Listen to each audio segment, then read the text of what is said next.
Hey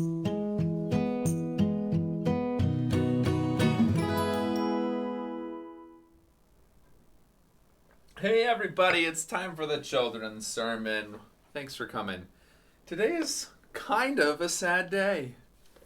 The Jesus Storybook Bible, our friend and companion for the last year. We have read all of the stories in this beautiful book. I hope you've enjoyed it and you've enjoyed the children's sermons, but it's time to move on. See you later, Jesus Storybook Bible. I found a new one. This is called the Usborne Book of Bible Stories. It's a little different than the Jesus Storybook Bible, but we'll still do our children's sermons the same way.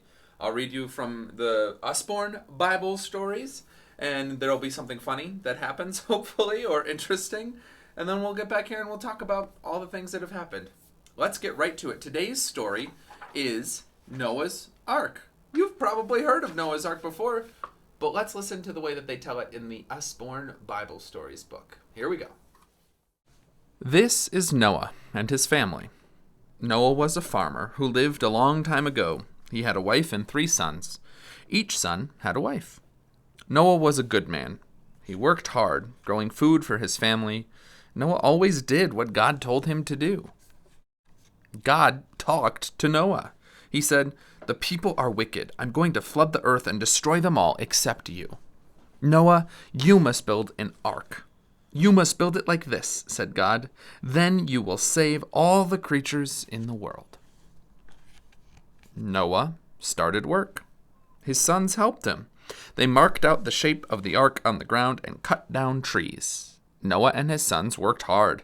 They made a wooden frame. They put tar inside and outside the ark to make it waterproof. At last, the ark was ready. Noah and his sons loaded it with lots of food for their family and food for all the creatures. Then the creatures came. There were 2 of every kind. Noah stared at them. "I didn't know there were so many," he said. They all went into the ark. "God was right," said Noah. "The ark he told me to build is just big enough for all of us." Then it started to rain. It rained for 40 days and nights. The ark floated away with them all safely inside. The flood lasted for months. Noah said to a raven, "Go and find some dry land." The raven flew away, but soon came back. Later, Noah sent off a dove. It came back with a twig. Noah said, "The flood is over at last, and everything is growing again." Noah opened the door of the ark. All his family and all the creatures rushed out. The sun was shining and the land was dry. "Spread out and have families. Live all over the earth," God said to the creatures. "Noah, your family must do this too." God put a rainbow in the sky. "That's my sign," said God. "I promise I'll never flood the whole earth again." "Thank you," said Noah. Okay, get this. I've heard it said that our promises that we make to one another are often like a piece of paper. It's hard to keep a promise, isn't it? And sometimes a promise can be broken really easily, just as easy as ripping a piece of paper. It can be so easy to break a promise, whether you make a promise to your friend or to your mom and dad. It can be really easy to break a promise. And sometimes you can even if you made a couple of promises, let's see, 3, 4, even if you do that, it can be really easy to break your promises. Just so easy. And it kind of makes a mess too when you break a promise. Here's the thing. Ooh! These are God's promises. The Bible is where we read about God's promises to us. We just heard a little bit in that story about Noah. God promised and put the rainbow in the sky. And look, there's no way I could ever rip this, because these are all God's promises. Even if I don't have the cover, there's no way.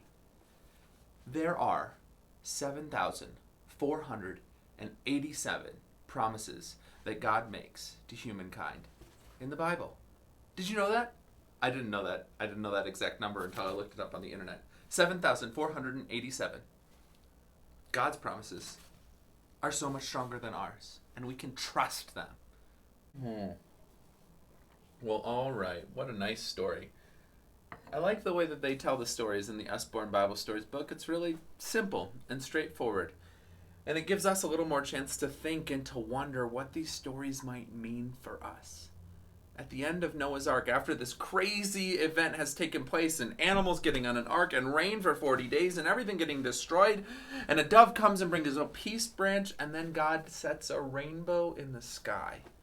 And God makes a promise that he will never again destroy the world with water.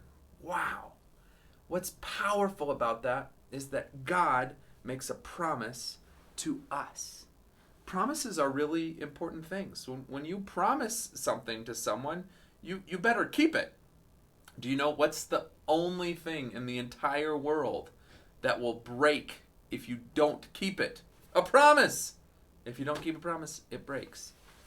But God makes promises to us, and God keeps those promises. We can count on that. So here's what we're going to do. We got to put our faith into practice. Here's what I want you to do this week. This week, think about what you want to promise God. God has promised you life. God has promised a rainbow in the sky, saying that the world will never be destroyed by water again. God has promised you forgiveness and grace and mercy. But what do you want to make or promise to God? Write it down. Talk with God about it. That's your homework for this week. All right, friends. I hope you enjoyed news stories from the Usborne Bible Stories book. We'll see what keeps happening and where we keep going on these. I'm Pastor Nate. This has been the Children's Sermon. Thanks for watching, everybody.